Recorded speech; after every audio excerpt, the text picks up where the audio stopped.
اور بتوں سے منع کر رہا، تم ذرا جاؤ اور اس کو وارننگ دے دو، اس کو سمجھا دو، یہ حرکتیں بند کرے، نہیں تو ہم جو ہے اس کے ساتھ اچھے طریقے سے پیش نہیں آئیں گے۔ تو یہ اسید گئے، حضرت مصعب وہاں تبلیغ کر رہے تھے، جا کر ان سے کہنے لگے یہ کیا کر رہے ہو؟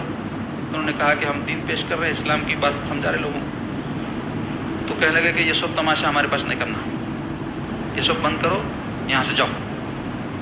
تو اس پر حضرت مصعب بن عمیر کہنے لگے میرے بھائی، میں یہ جو کچھ بھی بول رہا ہوں آپ سنو، میری بات اگر بھلی معلوم ہوئی تو قبول کرو، نہیں معلوم ہے تو آپ کی مرضی۔ تو کہنے لگے بات تو تم صحیح کہہ رہے ہو، مجھے سننا تو چاہیے تم کہہ کیا رہے ہو، اب اس کے بعد سمجھ میں نہ آئے تو قبول نہیں کروں گا، سمجھ میں آئے گا تو قبول کروں گا، کہو کیا کہنا چاہتے ہو۔ تو وہ اس انداز سے رسالت کو، توحید کو، قرآن کو پیش کرے کہ سنتے ہی ان کا دل ایسا پلٹا، کہنے لگے کہ بھئی یہ تمہارے دین میں داخل ہونے کا طریقہ کار کیا ہے؟ تو کہنے لگے کچھ نہیں ہے، جاؤ غسل کر کے صاف ستھرے ہو کر آؤ، ایک کلمہ پڑھاتا ہوں پڑھ لو، تم بھی ہمارے دین میں داخل ہو جاؤ۔ تو یہ قریب باغ تھا، گئے غسل کر کے آئے، کلمہ پڑھ کے مسلمان ہو۔ اس کے بعد کہنے لگے دیکھو میرا بھائی ہے سعد ابن معاذ، اس نے مجھے تمہارے پاس بھیجا تھا، وہ ہمارے قبیلے کا سردار ہے، اور یقین جان لو اگر وہ مسلمان ہو گیا تو مدینے کا کوئی گھر اسلام سے نہیں بچے گا۔ میں اس کو جا کر بھیجتا ہوں، آپ اس کو سمجھاؤ، اسلام کی دعوت دو اور کسی بھی طرح اس کو اسلام میں داخل کرو۔ تو یہ واپس گئے، حضرت اسید جا کر جو ہے اپنے بھائی سے کہنے لگے میں گیا تھا، اس کو میں نے ڈرا دیا لیکن وہ مان نہیں رہا ہے، جھوٹ بھی نہیں کہا، انہوں نے بات اس طریقے سے پیش کی، آپ جا کے کوشش کرو شاید آپ سے مان جائے، شاید آپ سے ڈر جائے۔ تو ان کو جوش آ گیا، اچھا تمہاری بات بھی نہیں مانا، کیونکہ یہ حضرت اسعد ابن زرارہ کے پاس ٹھہرے ہوئے تھے، اسعد ابن زرارہ کی حضرت سعد سے رشتہ داری تھی، تو یہ سوچے کہ میں ڈائریکٹ جا کے بولوں گا تو یہ چونکہ ان کے مہمان ہیں حضرت مصعب بن عمیر، تو میرا بھائی ناراض نہ ہو جائے کہ تم میرے مہمان کو ڈرا دیے، دھمکا دیے، مگر ان کو غصہ آ گیا، تو انہوں نے بولے بھائی کی بھی پرواہ نہیں کرتا میں۔ گئے جا کر کہنے لگے یہ کیا سب تماشا کر رہے ہیں، یہ سب کیا کر رہے ہیں، ہمارے لوگوں کیوں خراب کر رہے ہیں، کیا بول رہے ہیں تم ان کو؟ تو بولے ان کو جو بول رہے ہیں آپ کو بھی بولتے ہیں، سن لو آپ بھی، سمجھ میں آیا قبول کرو، نہیں سمجھ میں آیا آپ کی مرضی۔ تو بولے بات تو معقول ہے، بولو کیا بولنا چاہ رہے ہیں۔ تو آپ دین پیش کریں، دین سمجھائے، توحید سمجھائے، رسالت سمجھائے، آخرت کے امور کے بارے میں سمجھائے، تو ایسا اثر ان کے قلب پہ ہوا، ان کا بھی دل پلٹ گیا۔ کہنے لگے تمہارے دین میں داخل ہونے کیا کرنا؟ تو بولے کچھ نہیں کرنا، غسل کرنا، لا الہ الا اللہ محمد رسول اللہ پڑھنا۔ تو بولے ابھی آتا ہوں۔ گئے غسل کر کے کلمہ طیبہ پڑھے۔ جس دن یہ اسلام قبول کیے، روایات میں آیا ہے کہ شام ہوتے ہوتے مدینے کا کوئی گھر نہیں بسا تھا جس میں کا کوئی نہ کوئی آدمی مسلمان نہ ہو گیا، یہاں تک کہ حضرت سعد بن معاذ کہہ دیے تھے اپنی قوم کو، اپنے قبیلے کو، اے میرے قوم کے لوگوں اگر تم چاہتے ہو کہ میں تم سے ناراض نہ ہوں تو تم فوری یہ دین قبول کر لو۔ پہلے ویسے ہی تھا، سردار جس دین پہ رہتا تھا قوم بھی وہی دین پہ رہتی تھی۔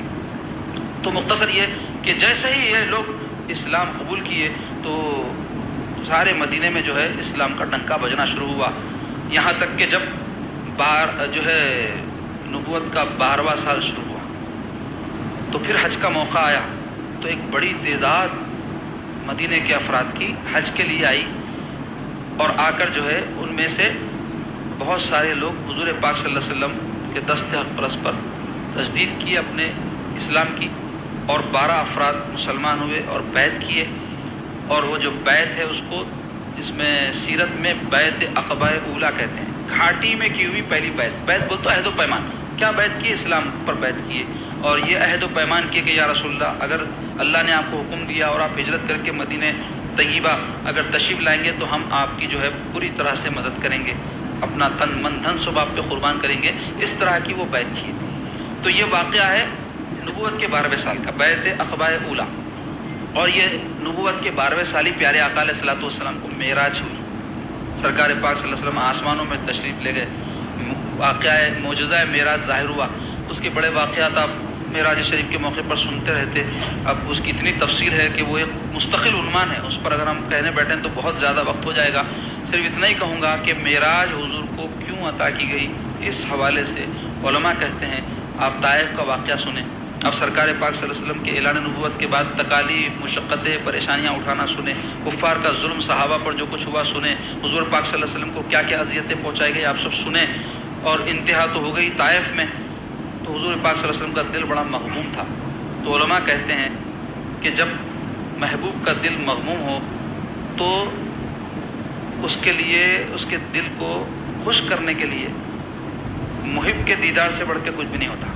تو اللہ تبارک و تعالیٰ کیا کیے، اپنے محبوب کو اپنا دیدار کروا دیجیے معراج کے موقع پر، تاکہ حضور پاک صلی اللہ علیہ وسلم کا جو غم ہے، تکالیف ہے، وہ کم ہو جائے۔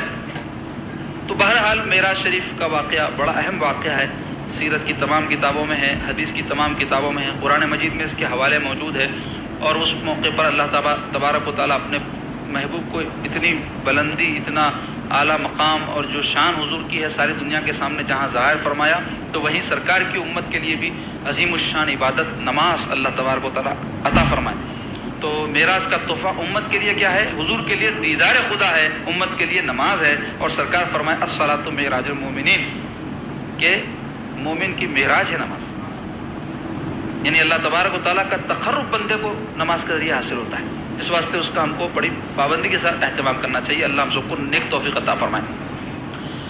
اسی طرح نبوت کا جب 13واں سال آیا تو حج کے موقع پر ایک بہت بڑی تعداد مدینے کے افراد کی حضور کی خدمت میں حاضر ہوئی، اور انہوں نے دوسری مرتبہ بیعت کی، اس کو کہتے بیعت عقبہ ثانیہ، گھاٹی میں کیوں ہوئی دوسری بیعت۔ وہ بیعت کا بڑا اہم واقعہ ہے، ہوا یہ کہ تقریباً 80 جو ہے یا اس سے کچھ زیادہ صحابہ اکرام مدینے کے حضور پاک صلی اللہ علیہ وسلم سے بیعت کیے، اس بات پر کہ پیارے آقا علیہ الصلوۃ والسلام ہجرت فرما کے، کہ حالات ایسے پیدا ہو رہے تھے، مکے میں ظلم و زیادتی بڑھتی جا رہی تھی کہ ہجرت کی نوبت آ جائے، اور ابھی جگہ طے نہیں ہوئی تھی اللہ تعالیٰ کی طرف سے کہ حضور کہاں ہجرت فرمائیں گے۔ کئی مقامات کا اشارہ ہوا تھا لیکن مدینہ شریف ہجرت کرنے کا حکم نہیں آیا تھا، لیکن یہ ضرور تھا کہ ایک جو ہے نخلستان یعنی کھجوروں کی سرزمین ہوگی جہاں سرکار ہجرت فرمائیں گے، اس بات کا حضور کو اشارہ ہوا تھا۔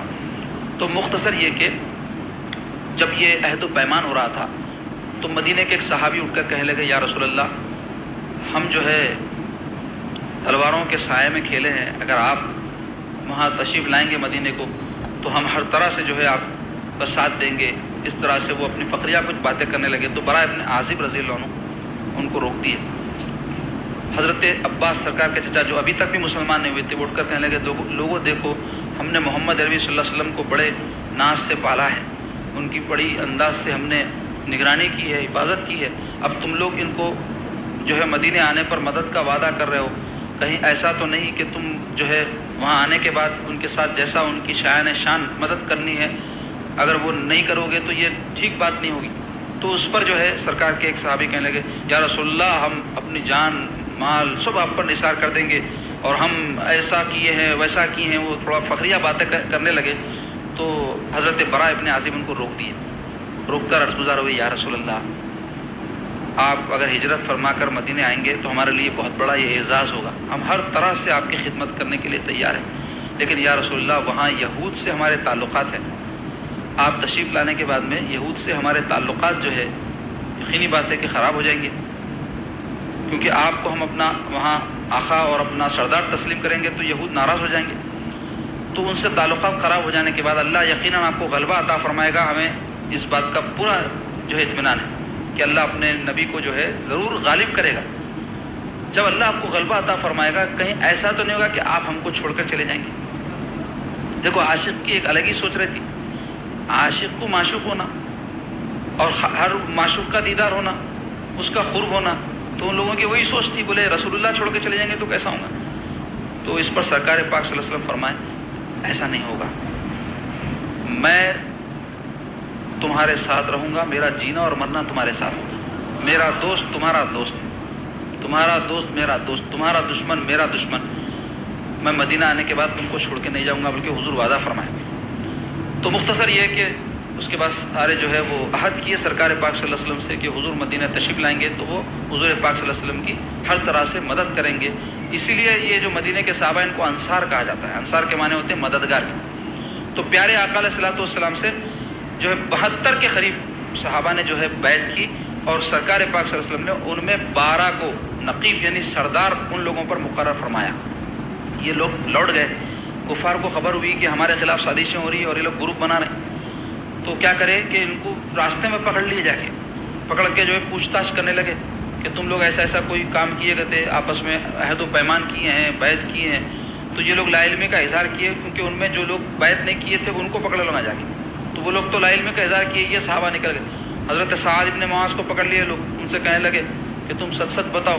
تو آپ فرمائے دیکھو تمہاری مدینے کی جو تجارت ہے نا, اس کا راستہ, شام کی جو تجارت ہے اس کا راستہ مدینے سے ہو کے گزرتا.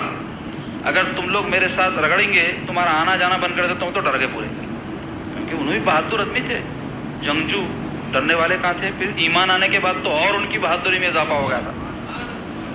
تو اور ان کو تو ٹھوکنا چاہ رہے تھے انہوں, آگے چل کے وہ ہوا بھی, لیکن وہ اس وقت مناسب موقع نہیں تھا, تو خالی ڈرا کے چھوڑ دیا. تو آپ جو ہے تشریف لے گئے. تو عزیزان گرامی, جیسے ہی یہ صحابہ وہاں گئے مدینہ شریف میں, پیارے آقا علیہ الصلوۃ والسلام کو تو ابھی ہجرت کا حکم نہیں ہوا تھا, لیکن حضور اپنے صحابہ کو ہجرت کا مدینہ کی طرف حکم دے دیا. تو صحابہ کرام میں جو لوگ مجبور تھے, کافروں کے ظلم و ستم کا شکار تھے, وہ لوگ ہجرت کرنے لگے. اور ان ہجرت کرنے والے صحابیوں میں ابو سلمہ رضی اللہ عنہ سب سے جو ہے پہلے شخص ہیں جو مدینہ کی طرف ہجرت کیے. اس کے بعد ایک صحابی ہجرت کرنے لگے. حضرت عمر رضی اللہ عنہ جب ہجرت کیے تو آپ علل اعلان ہجرت کی. یہ دوسرے صحابہ جو مجبور تھے, پریشان تھے, وہ لوگ خاموشی سے ہجرت کرتے تھے کہ کفار کوئی ظلم نہ کریں, قید نہ کر لیں. حضرت عمر جب ہجرت کرنے لگے, تلوار نکالے, کعبے میں آئے, طواف کرے, اعلان کرے, میں آج مدینے کو جا رہا ہوں ہجرت کر کے. اگر کوئی عورت اپنے بیٹے کو کھونا چاہیے, اگر کوئی بیوی اپنے شوہر کو کھونا چاہیے, بچے اگر آج یتیم ہونا چاہ رہے ہیں, تو عمر ہجرت کر رہا, روک لو. مگر کسی کی ہمت نہیں ہوئی. حضرت عمر حضرت حمزہ رضی اللہ عنہ اعلان نبوت کے 6 سال اسلام قبول کیے, اور ان کے اسلام قبول کرنے کا بڑا ایمان افروز واقعہ ہے. تو مختصر یہ کہ سرکار پاک صلی اللہ علیہ وسلم کو ابھی ہجرت کا حکم نہیں آیا تھا. کفار دیکھ لیے کہ مسلمان آہستہ آہستہ جا رہے ہیں مکے سے, اور ان کو پتہ لگ گیا تھا کہ مدینہ ان کا ٹھکانہ بن گیا, ان کو وہاں ایک ٹھکانہ مل گیا ہے, اور یہ جا کر جب وہاں جمع ہوں گے تو ان کو ایک طاقت ملے گی. تو ہمارا ملک شام کی تجارت کا راستہ مدینے سے ہو کے گزرتا ہے, ہمارے لیے مشکلات پیدا ہو جائیں گے, کیونکہ اب ان کو معلوم تھا ہم اتنی اذیتیں دی ہیں, تکلیف دی ہیں, ستائیں. تو جب کوئی کسی کو ستاتا, تکلیفیں دیتا, تو اس کو ضروری احساس رہتا کہ میرے کو بھی خطرہ ہے. اگر نہیں احساس ہے تو پھر انہیں احساس کرنے نہیں کرنے سے تو کچھ ہونے والا نہیں ہے, لیکن اگر ظلم کیا ہے تو خطرہ تو ہے. یہ اس واسطے بول رہا ہوں, گھروں میں ہوتا ظلم, کئی ساسیں ہیں بہوؤں پر ظلم کرتی, کئی شوہر ہیں بیویوں پر ظلم کرتے, کئی نندے بھاوجوں پر ظلم کرتی. ہمارے مسلمانوں کے گھروں کا ماحول ہے, شادی کر کے لاتے بڑے آرزو ارمان سے, لاکھوں روپے خرچ کر کے گھر میں آباد میں ستاتے, بہو زبان سے ستاتے. کئی گھروں میں تو مار پیٹ ہوتی, کئی گھروں میں اس سے بھی بڑھ کے حرکتیں ہوتے. تو یہ سب ظلم ہے اور اللہ تعالیٰ کو پسند نہیں ہے. تو یہ جو ظلم کرتے نا, میں دیکھا ہوں حیبت زدہ اور پریشان رہتے. میرے پاس کئی آتی, سانسیں بھی آتی, بہویں بھی آتی. بعض سانسیں ایسی آتی جو ظالم رہتی, بعض مظلوم بھی رہتی. بہوا سزا رہے ہیں آج کل, نیا نکلا, ذرا کچھ بھی ہوتے کیسا گنڈا کر دی, پولیس ناکے. یاد رکھو اس سے رشتے ٹوٹیں گے, جوڑیں گے نہیں. یہ جو سسرالی رشتے ہیں بڑا نازک رشتہ رہتا ہے, ایک دوسرے کو برداشت کر کے, نظر انداز کر کے, بعض وقت خاموشی سے نکل جانا پڑتا. ٹکرانے کی نوبت آ گئی, بیٹھ کے بات کریں گے, بحث کریں گے, سمجھائیں گے, بلکہ جو جاتے نا اس میں اور معاملات خراب ہوتے. کئی وقت ایسا رہتا, تھوڑا وقت گزر جانے کے بعد میں جیسے زخم کے اوپر پپڑی آ کے سوکھ جاتا, ویسے ہی کئی تکلیفیں پہنچے وقت ذرا وقت گزار دیا تو تکلیف ختم ہو جاتی, لیکن لوگ گزارنے تیار نہیں. تو مختصر یہ ظالموں کو معلوم تھا کہ ہم ان کے ساتھ جو زیادتی کر رہے ہیں, ان کو موقع آتا ہے تو یہ ہم کو چھوڑیں گے نہیں. تو اب کیا کرے لوگ, پلاننگ کرنا کہ کرنا کیا چاہیے. اس کے لیے ایک بہت بڑی میٹنگ طلب کرے. دارالندوہ ان کا جو ہے اڈا تھا, پارلیمنٹ تھی ان کی. حسین نام کے ایک شخص سرکار پاک صلی اللہ علیہ وسلم کے داداؤں میں گزرے, وہ اپنے مشاورت کے لیے اچھے نظریات اور خیال کے ساتھ ایک دارالندوہ نام کا مکان بنائے تھے, جس میں سب بیٹھ کے میٹنگ کریں, اپنے مسائل کے اوپر گفتگو کریں. اور ہونا چاہیے گھروں میں بھی, بھائیوں کے بیچ میں آپس میں گفت و شنید ہونا, مشاورت ہونا. عورتوں میں بیٹھ کے بات چیت ہونا. بیٹھے تو خالی کپڑوں کے باتاں, زیوروں کے باتاں, دعوتوں کے باتاں, قصے کہانیاں, اس کے اندر لڑائی پہ ختم ہوتا قصہ. سمجھداری کی کوئی بھی تعمیری کنسٹرکٹیو گفتگو جس کو بولتے, اپنے بچوں کی تربیت کیسا کرنا ہے، زندگی میں نظم کیسا چلنا، اپنے گھر کے حالات کیا چل رہے ہیں، مردوں کو کیا پریشانی ہو رہی ہے، ہم کیا ان کی مدد کر سکتے. کبھی ہوتی ہے عورتوں میں، آپ دیکھیں ہمارے گھروں میں گفتگو، موضوع گفتگو یہ رہتے نہیں. موضوع کیا رہتا ہے؟ تو غیبتیں ہوتے یا بڑائیاں بیان کرتے، ڈینگا مارتے، دعوتوں کے قصے بیان ہوتے، اس کے بعد میں لڑائی جھگڑے ہوتے، اس کے بعد تو ایسا کری میں ویسا کری، پہ قصہ ختم ہوتا. دینی کوئی گفتگو نہیں. مسلمان عورتوں میں کبھی دیکھے دینی گفتگو موضوع بنے. سیدہ عائشہ کی زندگی کیسی تھی، بی بی کیسی تھی، سیدہ خدیجہ کیسی تھی، مالک نہیں، سیدنا فاطمہ زہرا رضی اللہ تعالیٰ عنہ کی حیات کیسی تھی، کبھی کرتے ہوئے دیکھے باتیں عورتوں. میں تو نے دیکھا بھائی، عام طور پر دیکھا، کبھی کبھی سن لیا تو سن لیا سمجھو، لیکن ایسا ٹاپک نہ رہتا. تو مختصر یہ کہ یہ لوگ میٹنگ کرنے کے لیے پورے کفار جمع ہوئے، جس میں بڑے بڑے سردار پورے مکے کے کفار کے جمع ہوئے. ابو جہل، ابو لہب، عتبہ، شیبہ، ابو البختری اور بھی بہت سارے کفار جمع ہو کے مشورہ کرے. تو اسی گروپ میں کیا ہو گیا، شیطان بشکل انسان آ گیا تاکہ ان شیطانوں کو یہ گرو شیطان مشورہ دے. تو انہیں پہنچ گیا، اس کو دیکھے تو پہچانے نہیں. بولے کون ہے؟ تو بولے میں نجد سے آیا ہوں، میں بہت بزرگ آدمی ہوں، آپ لوگوں کو تجربے کرانا مشورہ دوں گا. تو لوگ بولے آ جاؤ. بلا لیا اس کو، بلا کے بٹھا لیا. میٹنگ شروع ہوئی. ایک ایک تجویز ایک ایک کافر پیش کرنے لگا. ابو البختری نام کا ایک کافر ایک تجویز پیش کیا کہ دیکھو محمد صلی اللہ علیہ وسلم کو ہم جو ہے ایک کوٹری میں بند کر دینا سب مل کے، اور اس میں دروازہ نہ رہنا، ایک سوراخ رہنا، خالی کھانے کو پینے کو وہ سوراخ میں سے ڈال دینا، انہوں کھا لینا پی لینا، اور معاذ اللہ انہوں اسی کوٹری میں بند رہنا یہاں تک کہ دنیا سے رخصت ہو جائے. تو یہ سن کے شیطان بولا عقل ہے میاں تیرے کو؟ ان کو بند کر کے تو رکھا تو ان کے جو چاہنے والے عاشقاں ہیں خاموش بیٹھتے، ایسے جانثار ہے. یہ تو کوٹری کی بات کر رہا، اگر تو لوہے کا دیوارہ بھی بنا دیا تب بھی ان کے چاہنے والے ان کے عاشق ایسے ہیں، ان کو چھڑا کے لے جاتے. بولے یہ بات کام کی نہیں ہے. دوسری بات بولو. تو اور ایک ایسی اٹھا کافر اٹھ کے انہیں مشورہ دیا، ایک کام یہ کرنا، محمد صلی اللہ علیہ وسلم کو ہمارے مکے سے نکال دینا معاذ اللہ، تاکہ یہ کہیں بھی جائے اور جو چاہے کر لے. ہمارے سے تو مصیبت ختم ہو جاتی ہے نا بھائی، یہاں پہ جو سب چل رہا ہے جھگڑا یہ ختم ہو جاتا، اپنی مصیبت ٹالو. تو یہ سن کے جو ہے پھر ایک کافر اٹھ کے کہنے لگا، یا بعض نے کہا کہ شیطان نے کہا کہ یہ بھی بات ٹھیک نہیں ہے، یہ مشورہ بھی صحیح نہیں. اس واسطے کہ انہوں جب یہاں سے جائیں گے اور ان کے صحابہ بھی ہے، اور جا کے انہوں اپنی ایک طاقت بنائیں گے، اور ایسی طاقت بنائیں گے ہم پہ حملہ کرنے والے انہوں، اور ہم پہ جب حملہ کریں گے تو پھر ہم کو چھوڑیں گے نا، کیونکہ ہو سکتا ہے نا 13 سال تک اذیتیں دی ہے، اور انہوں ایسی شخصیت کے حامل ہے کہ جہاں جائیں گے وہاں اپنا اثر ان کا رہے گا، لہٰذا یہ بات بھی کام کی نہیں ہے، کوئی اور تجویز دو. تو ابو جہل لائن اٹھ کے انہیں بولا بھائیو میں ایک تجویز دے رہا ہوں اور میں سمجھتا ہوں اس سے بہتر تجویز کوئی نہیں دے سکتا. تو بولے وہ کیا تجویز ہے؟ تو بولے وہ تجویز یہ ہے، ہم میں سے ہر ایک قبیلے کا ایک ایک آدمی ہم سلیکٹ کرنا، انتخاب کرنا، اور اس کو سارے مل کے ایک بار کی محمد صلی اللہ علیہ وسلم پر حملہ کر کے ان کو شہید کر دینا. تو اس سے ہوگا کیا؟ اس سے یہ ہوگا کہ محمد عربی صلی اللہ علیہ وسلم کے خاندان کے لوگ، جو پہلے طریقہ تھا اگر کوئی کسی کو مار دیا کسی قبیلے کے فرد کو تو اس کے قبیلے کو لوگ بدلا لیتے تھے. تو بولے ہم جب سب مل کے محمد عربی صلی اللہ علیہ وسلم کو شہید کریں گے تو سرکار کے خاندان اور قبیلے کے لوگوں میں اتنی ہمت اور طاقت نہیں رہے گی کہ ہم سے بدلہ لے سکیں، کیونکہ کس کس سے بدلہ لیں گے؟ کئی قبیلے تھے نا، سارے قبیلے والوں سے تو بدلہ نہیں لے سکتے، تو اتنے سارے لوگوں سے لڑ نہیں سکیں گے، لہٰذا خون بہا لینے پہ راضی ہو جائیں گے. تو اس تجویز کے رکھتے ہی شیطان اچھل گیا، اچھل کے بولا واہ واہ واہ واہ کیا تجویز ہے؟ تو کیا تجویز ہے؟ کیونکہ اس کو ایسی دشمنی تھی سرکار پاک صلی اللہ علیہ وسلم شہید ہو جانا.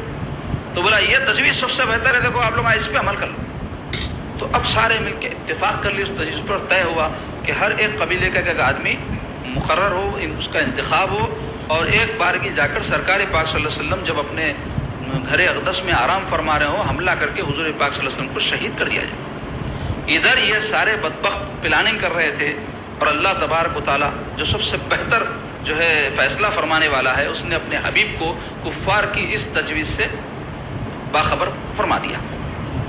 قرآن مجید میں اللہ تبارک و تعالیٰ سورہ انفال میں ذکر فرما رہے ہیں وَإِذْ يَمْكُرُ بِكَ الَّذِينَ كَفَرُوا لِيُثْبِتُوكَ أَوْ يَقْتُلُوكَ أَوْ يُخْرِجُوكَ وَيَمْكُرُونَ اللَّهُ وَاللَّهُ خَيْرُ الْمَاكِرِينَ. کیا فرمایا اللہ تعالیٰ کہ اس وقت جب یہ کفار منصوبہ بنا رہے تھے کہ آپ کو یا تو قید کر لیں یا آپ کو شہر بدر کر دیں یا آپ کو معاذ اللہ شہید کر دیں، وَيَمْكُرُونَ، وہ مکر کی اپنی پلاننگ کر رہے تھے، مکاری کا پروگرام بنا رہے تھے، وَيَمْكُرُ اللَّهُ، اور اللہ تعالیٰ اپنی تدبیر کر رہا تھا، وَاللَّهُ خَيْرُ الْمَاكِرِينَ، اللہ سب سے بہتر تدبیر فرمانے والا ہے۔ حضور پاک صلی اللہ علیہ وسلم کو حکم ہے، محبوب اب وقت آ گیا ہے، آپ مکے سے مدینہ طیبہ ہجرت فرما جائیں۔ تو پیارے آقا علیہ الصلوۃ والسلام پہلے سے اس کی تیاری کر کے رکھے تھے۔ حضرت ابوبکر صدیق رضی اللہ عنہ کو بھی اس کی اطلاع تھی، لیکن دن وقت نہیں معلوم تھا کب حضور ارادہ فرما رہے ہیں، کیونکہ اللہ کے حکم کے منتظر تھے۔ تو پیارے آقا علیہ الصلوۃ والسلام جیسے ہی اس بات کی آپ کو وحی کے ذریعے خبر ہوئی کہ کفار کا ایسا منصوبہ ہے، دوپہر کی کڑی دھوپ کے وقت عرب کے لوگوں میں معمول نہیں تھا کہ اپنے گھروں کے باہر نکلتے خیر اللہ کرتے تھے، دوپہر کا کھانا کھا کے 2-3 گھنٹے آرام کرتے تھے، اور سنت بھی ہے رسول اللہ صلی اللہ علیہ وسلم کی، اور بڑی پسندیدہ سنت ہے۔ آج اس پر تقریباً عمل متروک ہو گیا، یا تو پھر ایسے لوگ ہیں جو بالکل سوئے تو سوتے پڑے رہتے، جو ناپسندیدہ ہمارے دین میں سستی اور کاہلی والے، صبح جو ہے 11-11 12-12 زور تک، بعض تو ایسے نوجوان رات تمام الوؤں کی طرح پھرتے اور صبح میں سوتے رہتے۔ تو خیر پھر میں اگر اصلاحی کچھ باتیں کروں گا تو بات لمبی ہو جائے گی، تو مختصر یہ کہ خیر اللہ سرکار کی سنت، تو عرب میں یہ معمول تھا، سرکار بھی اس پر عمل فرمائے، اس واسطے یہ سنت خراب۔ تو پیارے آقا علیہ الصلوۃ والسلام دوپہر کی کڑی دھوپ میں، جبکہ عرب کے لوگ کہیں جاتے نہیں تھے اور کسی کے گھر پہ جانا اچھا نہیں سمجھا جاتا تھا، آرام کر رہے ہوں یہ ٹائم گئے کو۔ اس سے اور ایک ادب معلوم ہوا کہ کسی کی آرام کا وقت ہو تو جانا نہیں اس کے گھر میں، لوگوں کو نہیں معلوم 12 بجے یہاں سے جا رہا تھا بول کے گاڑی روک کے دن بیل بجاتے کھٹکا بجاتے، کیا یہاں سے جا رہا تھا آ گیا، ارے بھائی ان ملنے کے موقف میں ہے نہیں ہے، آرام کر رہے ہیں، کہیں دعوت میں جا رہے ہیں، کوئی پہلے سے ان کے پاس آئے ہوئے کچھ بھی نہیں کیا بھی نہیں، بس آ گیا ہمیں بولتے، ایسا نہیں رہتا۔ خاص طور پہ جو لوگ مصروف رہتے ان کے پاس جانے سے پہلے وقت لینا اصول ہے یہ زندگی گزارنے کے، اور یہ دین کا حصہ ہے چیزیں جس کو لوگ چھوڑتے جا رہے ہیں۔ کسی سے بھی ملنا ہے تو آپ ان سے اجازت لے کے وقت لے کے جانا، تاکہ ان کے کوئی معاملات میں آپ مخل نہ ہو، تکلیف نہ ہو۔ ایسا اگر ماحول بن گیا تو ہر ایک کے لیے ایک سسٹم اور ایک نظم میں جاتا، آج نہیں ہے ویسی جنگل راج ہے، جو دل میں آیا کرتے ہمارے پاس، تو وقت کی قدر نہیں ہے نا، اس واسطے زندگیوں میں تباہی ہے، ہمارے بے برکتی ہے۔ دعوتیں ہماری آپ دیکھو کس طریقے سے ہوتی، گھروں کے اندر کیا معمول ہے، اٹھنے سونے کھانے پینے کا آپ کو معلوم ہے، ہر موقع پر یہ وقت کی پابندی نہیں، وقت کی کوئی قدر نہیں، کیونکہ وقت اتنی اہم چیز ہے، جبکہ زندگی آپ کی وقت ہی ہے نا، آپ کو اللہ تعالیٰ 60 سال 70 سال جو بھی عمر دیا وہ وقت ہی ہے نا، اور کیا ہے، کیونکہ سال کیا ہے، کیسا بن رہا سال، سیکنڈوں سے منٹ بن رہے ہیں، منٹ سے گھنٹے بن رہے ہیں، گھنٹے سے دنہ بن رہے ہیں، دنوں سے ہفتے بن رہے ہیں، ہفتوں سے مہینے، مہینوں سے سال۔ تو آپ کی زندگی کیا ہے، وقت ہے، سمجھے نہیں لوگ، اور کھلتا ہوا برف ہے، اس کو روک نہیں سکتے آپ، اور آپ کو وہ جو اللہ عمر کا وقت دیا ہے اسی کے اندر کچھ بھی اپنا کر لینا ہے دین و دنیا کا معاملہ۔ تو جو لوگ وقت کی ناقدری کر رہے ہیں وہ اپنی عمر کو ضائع کر رہے ہیں، جو وقت اللہ ان کو لمیٹڈ دے دیا ہے اس کی اہمیت اور قدر ان کے پاس نہیں، پچھتاوا رہتا۔ بعض لوگوں کو تو پچھتاوے کا موقع بھی نہ مل رہا، کھڑی عمر میں نکل جا رہے جوانی کی، دل بند ہو جا رہے ہیں، کتنے واقعات ہو رہے ہیں، کارڈیک اریسٹ بولتے ہیں اس کو میڈیکل لینگویج میں، دل اچانک بند ہو جانا، یہ ایسی نہیں ہوتا انہیں اچانک تو بند ہوتا، مگر اس سے پہلے کیا کیا ہوتا اس کے ساتھ، اس کو بہت تکلیف دیتے، راتوں میں جاگنا، دعوتاں اڑانا اور غیر ضروری ٹینشن لے لینا، گھنٹوں فونوں کے اوپر لگے رہنا، اس سے ہو رہا ہے، آپ کے دماغ پہ اثر ہو کے اس سے قلب پہ اثر ہو رہا۔ تو مختصر یہ کہ حضور پاک صلی اللہ علیہ وسلم دوپہر کے وقت میں حضرت ابوبکر صدیق کے گھر پہ تشریف لے، دستک دی، حضرت ابوبکر نے دروازہ کھولا، حیران کہ یا رسول اللہ ایسے وقت میں اور آپ؟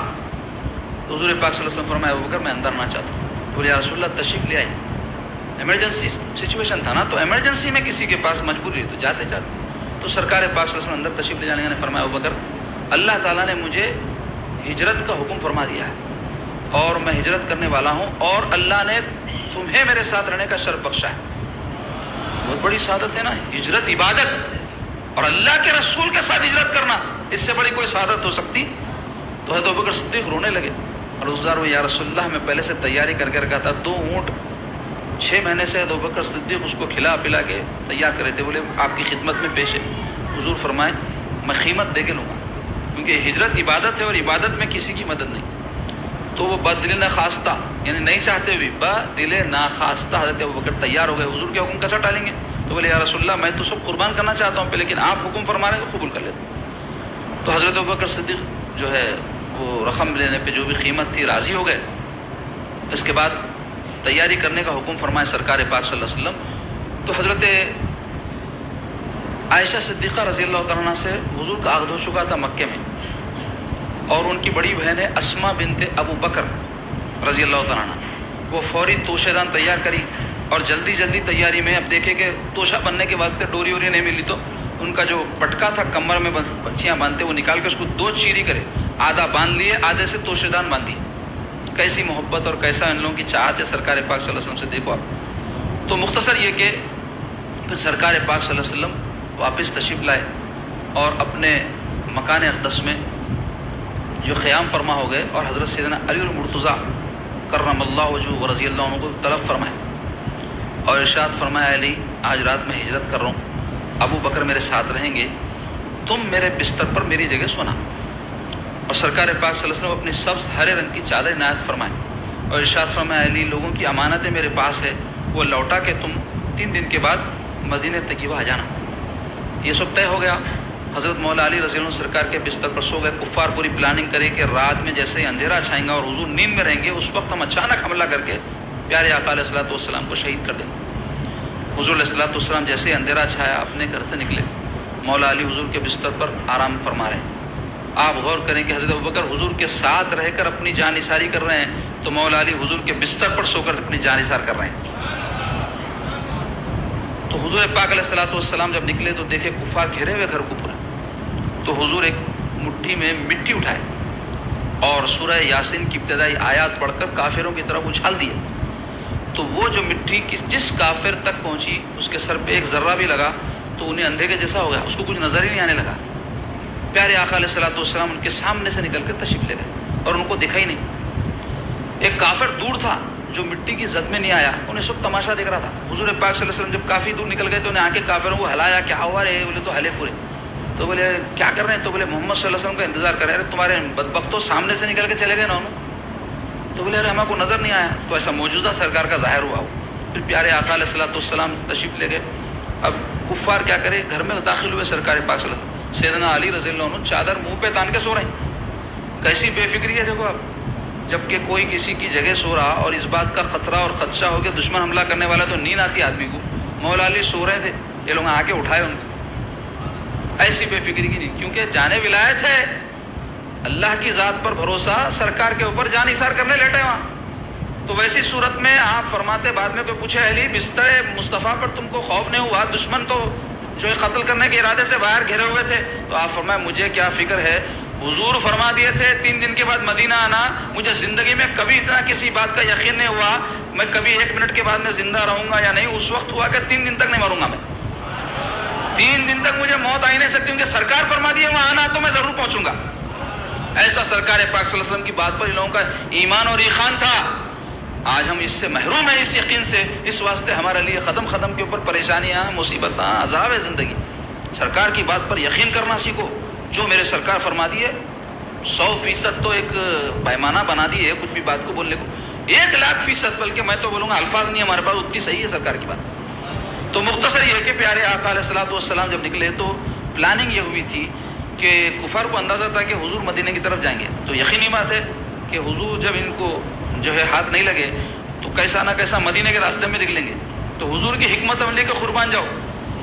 پہلے کام تو یہ کیے کہ 2 اونٹوں کی سواری کے ساتھ ایک ایسے ایکسپرٹ آدمی, ماہر, جس کا نام تھا عبداللہ ابن ارخت, جو راستے جانتا تھا, راستوں کا ماہر تھا, ایکسپرٹ, اس کو مقرر فرمائے مدینہ جانے کے. دوسری حکمت یہ اختیار فرمائے, مدینہ کے راستے پر جانے کے بجائے مخالف مدینہ راستے پر تشریف لے گئے.